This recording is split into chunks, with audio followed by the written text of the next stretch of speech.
Let's get into it. Is it just the gluten? No. Yeah, the gluten for sure. Gluten is shown to trigger Hashimoto's.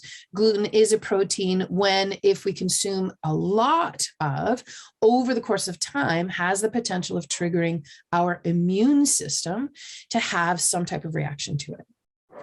That will happen in the scenario of somebody who's had leaky gut for a long time. That will happen in somebody who has some low-grade inflammation going on.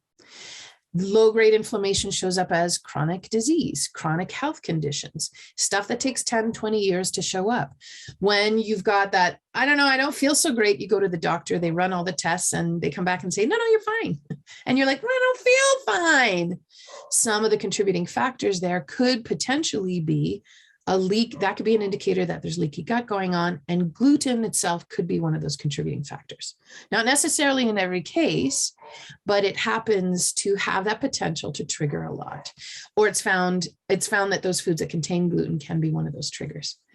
Is it just the gluten though? Well, I don't know. I think there's a couple of things going on. We live in a time where somebody else makes our food, which just is so lovely because it means one less thing that we have to do on our to-do list today, which I get.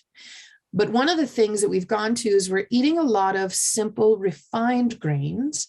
That could potentially be one of the contributing factors if you have some chronic health stuff on the go. So I mean, a whole grain versus a white bread. We tend to go for white bread, and the white bread for me, this is where it starts to get complicated. To me, I think refined grains take away those things that can drive leaky gut. They take away the lectins.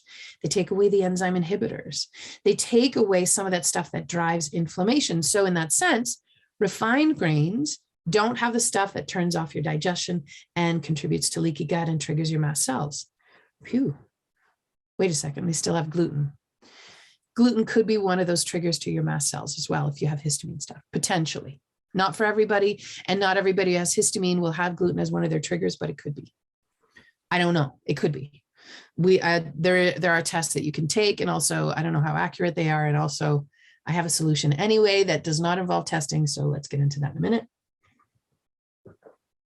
But it's to say that the refined grains themselves, one of the issues with it, they end up being very simple carbohydrates that get into your system fairly quickly.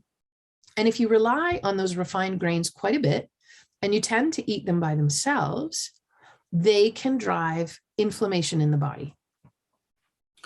It's a complicated way that they contribute to it, but just know that they can drive chronic inflammation. You know, I'm coming home, it's 3:30, 4 o'clock. I know supper's at 6. I'm just going to put a piece of toast in the toaster and that's going to be my snack. Well, if it was a refined grain, that's going to get to your system fairly quickly and has that potential of driving inflammatory stuff, blood sugar stuff through the blood sugar regulation stuff. So going to a whole grain would help in this case. But what if the whole grain has a bunch of that stuff and it's conventionally grown and there's the glyphosate and there's the lectins and there's all that stuff. So we'll get into how to maybe manage through that way.